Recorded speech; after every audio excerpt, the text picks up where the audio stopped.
So, Ralph, what is Without Belief? Without Belief is essentially a project that started after my dad passed away, and I wanted to write 5 songs going through denial, anger, bargaining, depression, and acceptance. So the 5 stages of grief that people go through.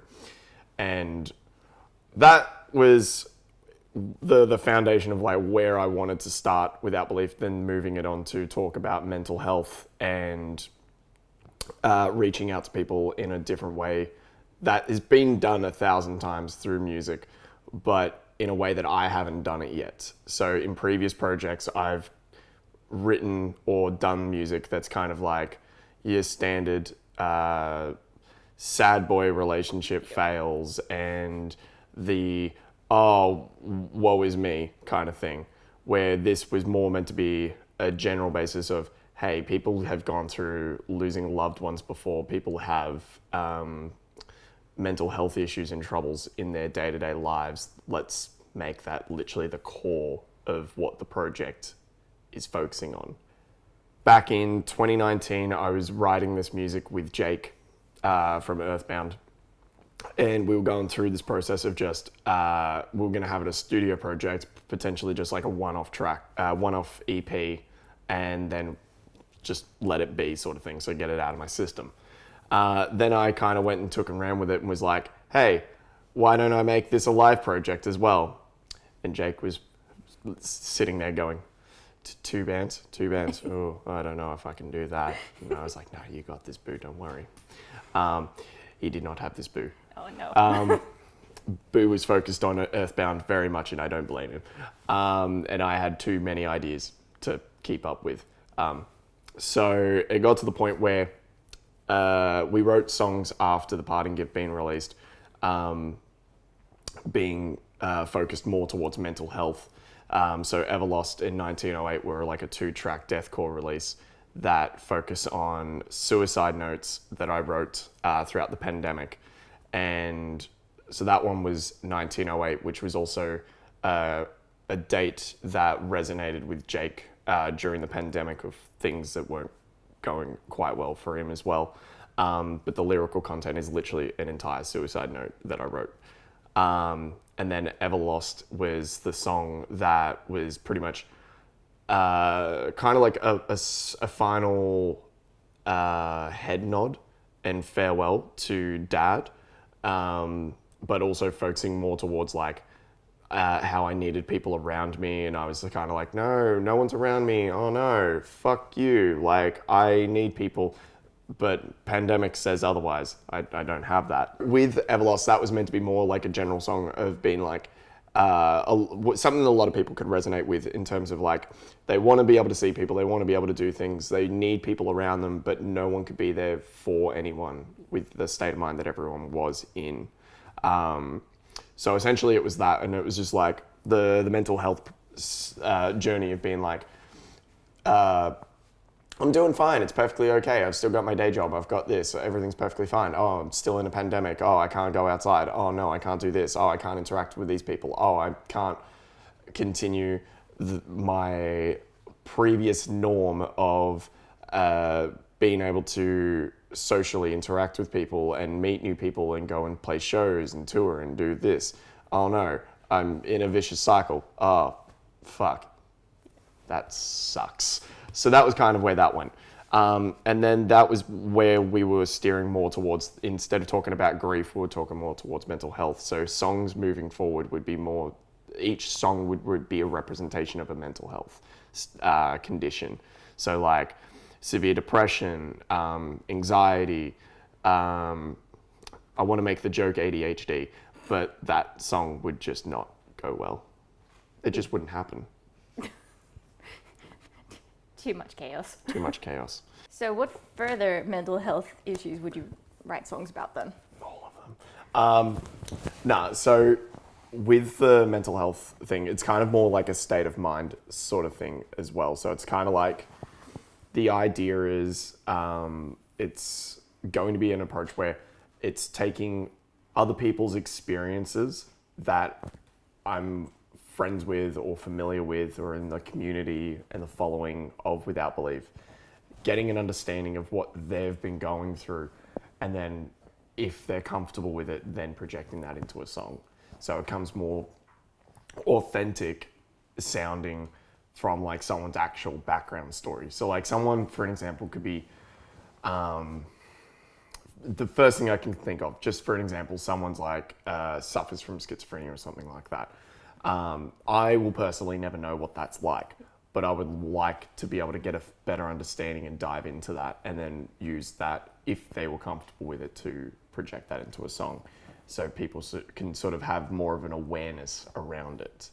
So it's not just like, oh, there's this condition, I don't understand it, I'm gonna make a joke out of it, or I'm not gonna fully go out of my way to comprehend this. Where if they hear the lyrical front of it, they might understand, or at least want to know more about that. So it's kind of just essentially bringing mental health awareness through, but taking an approach that I haven't seen or heard a lot of people achieve. I mean, you definitely got the community for it. You've got BPD, you've got bipolar in the community. You got all of them. Yes. So it's essentially just like, obviously taking people's experiences and then hopefully being able to use that to like bring further awareness. But when that's not a thing, in the meantime, at least there's like a lot of things that I personally want to cover still. So it's like state of mind in a situation or point of my life where I can sort of use that to project. So what's the future for Without Belief going to look like? Are you going to plan to get more members in, or just stick with yourself for now? Yeah, so Without Belief is literally just going to be me. So we've had an actual team, not just like myself, an actual team talk about this in like insane lengths. In previous projects, I've always kind of gone a little too far with the performing, the danger music approach. The fronting has always been very out there. So it's not taking it away from anyone that's ever been in a previous band with me or anything, but it has shown that if this is something I want to demonstrate mental health in, it's a state of mind. It's not just a show at the end of the day. It's literally a demonstration. The best thing for me to do is to be able to go, all right, cool, just be purely me and show what mental health looks like as, I don't want to say so much as an artist, but just like during those songs, like playing the songs the way that they should have been played, in a state of mind and I don't know if euphoric's the word I want to use, but it's just like in a way where it's, you can really tell that the person's not okay, or they're truly feeling what they're saying. It's not just another song being played. It's like truly what they're feeling in the moment. Literally. So to give you an example, Denial.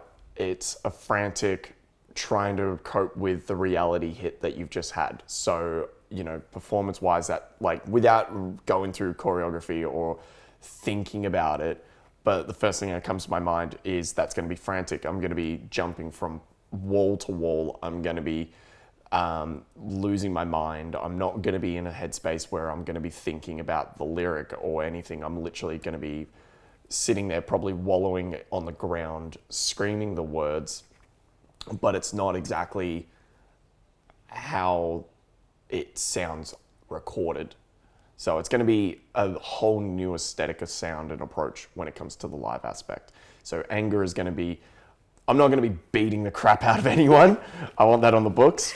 But like I'll be going out of my way and like doing more danger music in that sense, where it's, your standard like crowd surfing, moshing, wall of deaths and all that, but it will be me inflicting, I don't want to say like self-harm or anything, but I'll be inflicting risk on myself to go and do what people have seen me do in past, where it's like climbing on things, not thinking about my next move and probably accidentally hurting myself, but I'm in a heat of rage, so that's what's going to happen. And then there's going to be bargaining, where it's probably going to be a little bit more stripped back, but it's going to be in a position where it's like a little bit more put together, but it will still have that like I guess like push back and forth approach of like a conversation almost. And then Depression obviously being incredibly sad, and very emotional, and probably holding on to someone while I'm trying to like not fall to the ground and cry like a little baby I am. And then acceptance is obviously like where it kind of pulls together as like a, all right, cool. This is the Ralph we know. This is the Ralph we love. He's a little bit more put back together, and it's like put a whole thing of a mental health journey just into this nice little ball and gone, hey, it's okay. So that's basically what it is. So that's like the journey of like how that would look. So that's kind of like each show is going to be completely different from the last, but it'll be just me as musicianship goes. If this got to the point where it was potentially playing like festivals, for an example, so like hypothetically, really silly, way out of the way there, but like say Unify or Good Things or Download or something like that. Say if it was even an opening slot, obviously I'd have to get a lineup together because that's tens of thousands of people, me on stage. Yes. Not exactly a good look.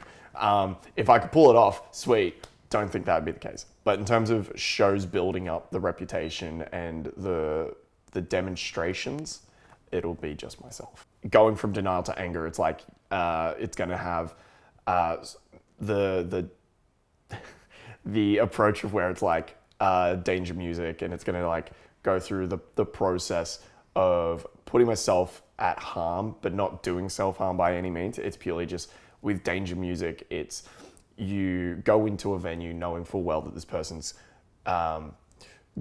not risking or trying to put anyone in danger by any means, but you are in a situation where you were watching someone do stuff to themselves that you wouldn't normally go out of your way to witness. So a way to take this is like Fever 333 with Jason as the vocalist. He goes out of his way, he climbs things, he throws himself at things like at fences, at walls. He'll climb on multiple speakers and try and do a backflip. He succeeds, but he could risk himself being really hurt if he does that. So essentially that's where that would be going.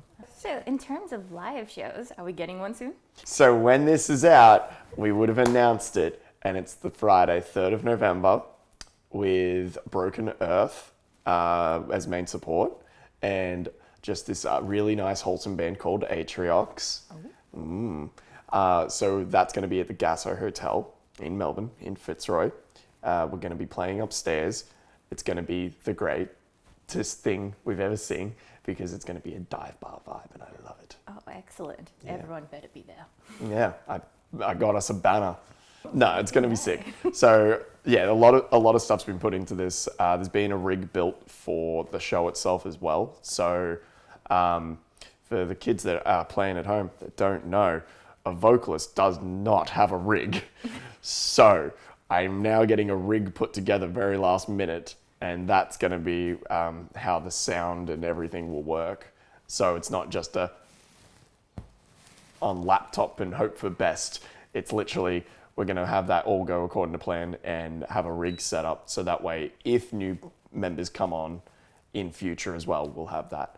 But it'll be really sick because we're also doing something that I didn't think would go according to plan, but it has worked out so well for this show, where people who have been affiliated with The Parting Gift will be there as well. Very exciting. Do as you will with that information. a certain person, people will be doing parts. Oh, excellent. Be very, very good. Definitely cannot miss this. Please don't. But yeah, so it's really cool because like I didn't think it was going to work out the way it has, but everyone's been quite receptive on it. So it'll be good. It'll be a lot of like without belief in friends sort of thing, especially for the first show being like that. Like through all the trouble that we've had. Getting a lineup together, to getting even a show happening, to now finally having it happen in a what's the word I'm looking for? Conventional way, I guess, of having a standard lineup of 4 or 5 people with instruments, it's just this guy doing everything, but there's going to be a whole like theatrical side to it that I think will not take anything away from it or cover it up, but it will like add more to the actual process of like explaining mental health and demonstrating mental health as a condition, and showing people that like the environment I want to create for a live setting gives people a space where they're like, okay, cool, not to go out of their way and hurt anyone by any means, just allowing them to express any emotion that they possibly have. So not just going to your standard show and going, all right, cool, I'm going to mosh and I'm going to have a great time. It's like, okay, I'm going to go cry, I'm going to be upset, I'm going to be angry, I'm going to be happy, I'm going to be whatever emotion comes out of my body. That's what is going to be. And obviously advocating on that from a performer side to hopefully have the crowd want to do that as well. Yeah, like an outlet for the crowd. Literally, like I'm just giving the platform, they do what they will with that opportunity. So be allowing them to go and do, and within reason, what they want to sort of demonstrate their own mental health or demonstrate how they're feeling. So it's just a point of self-expression. It's basically taking a drama class and allowing them to just release whatever emotion that they have at that time. And I just try and steer them through it, not as a counselor or anything like that, not qualified at all for that, but allowing them to, as a performer, just really just go at it with whatever song that and emotion that releases. So that'll be hopefully going well without any setbacks. Fun fact about Without Belief's initials, WB is actually the initials of my dad. Oh. Yeah, so while this was a project of Dad, it was his initials that became the actual name of the band. So William Brown, Without Belief, forever embodied into this whole thing. That was a 100% intentional thing. So when I started this, I was like, I want Dad's name to forever be embodied into this somehow. So I was like, all right, we take the initials WB and then just try and find something that makes a lot of sense with what has happened. And I was like, okay. At the time I lost Dad, I was open to the idea of religion, as not going like nose diving into it, but just in the concept of having a higher being out there. And unfortunately, obviously, when I lost Dad, I was like, well, higher being my butt, you didn't do this to a nice person, did you? That's not taken away from anyone who has that belief by any means, but funny enough, I just became without belief of a higher being, and I didn't have that sense of understanding of how people can allow that sort of thing to happen to nice people. So it was kind of like, well, that's a perfect fitting. Without belief, the parting gift, Dad's gone. I don't have a sense of higher being appreciation. So even down to the point where like Anger has lyrics that are, I wouldn't say antichrist or anything like that. It's just, well, if there was a God, why the hell did he do this? Why was he so accepting of being like, all right, really nice human, hasn't done anything bad, cancer, gone. And then it comes back again in depression and again in acceptance. So it's not hating on the idea of religion by any means. I want that on the books. But it's essentially just going through that journey of like, all right, at the time I was truly starting to believe this, that there might be a higher being out there. But then that was taken away from me alongside with everything that had unfolded. So WB, William Brown, Without Belief, little breadcrumb trail. Yes. So you're going to keep going with the streaming and tie that into the band as well? Yeah, so with the Twitch streaming, that'll probably move platforms at some point. But yeah, the idea of streaming with the community, doing video games, doing live sessions of rehearsal space. That's something I plan on doing because I feel like it has that connection of like, while, yeah, all right, I can't play shows anywhere near as much as I'd like to. I can still go and do the small things of like, you know, Tuesday night video games with the people from the community who have been day oneers and supporting it, and just being able to connect with them a little bit more. And that's, again, where I can build on the story and understanding of these people. So I can actually, like, if, again, comfortable, be able to take on their stories and maybe use that to write a new song and understanding of a different area of mental health that I don't fully understand, but wanting to and trying to express and put a spotlight on that so people can be like, oh, cool, this isn't something I'm familiar with, but I want to understand it more. So if I meet someone with this, because the thing is they're going to meet someone in the community at some point, that they're not shying away from it, but they're like, okay, cool, so this person expresses like this because this condition kind of brings that out. So it allows that person to be a little bit more self-aware that, you know, all right, people aren't okay. They're not always in the best mindset. They're not always going to have a smile on their face and be able to just go on with their days. So this allows people to sort of understand what's under that surface level and just be able to, for a lack of a better way, to be able to just get a bare basic understanding of how they can approach someone with this kind of like mindset. So whether, again, it's depression, it's anxiety, it's bipolar, whatever the case might be, they just have that little bit further understanding, but it's through music. Not everyone's going to have the time and day to be able to go and Google something and get a clear understanding. So all the YouTube videos out in the world, sometimes it's not enough. Yeah. So going into the future, like what's Without Belief's like main goal like gonna be? Like more live shows, more streaming, just music, or well, what's it gonna be? It would be good for it to have live show to start, but we have that, so that's fine. But there will be more live shows straight away after that, so there is more locked in already.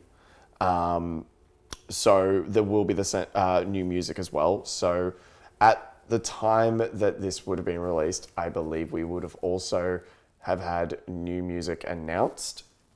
Yes. Yeah. And that will be out before that show happens as well. And then we will have new music out. Well, I will have new music out. The team will have new music out in early 2024, just to try and like keep the momentum going, because it'd be silly for us to just stop. So the idea of it is to then go on tour at least once or twice by the first half of 2024, depending on how things are tracking and going. Have a couple of more songs already in the bank, ready to just release. So music videos and on top of that as well. And then looking at doing at least 2 more tours, like full run of Australia, probably a couple of rural shows, for that towards the tail end of 2024, and hopefully a new EP. So in theory, if the economy is nice enough, there would be at least maybe 10 fresh songs next year.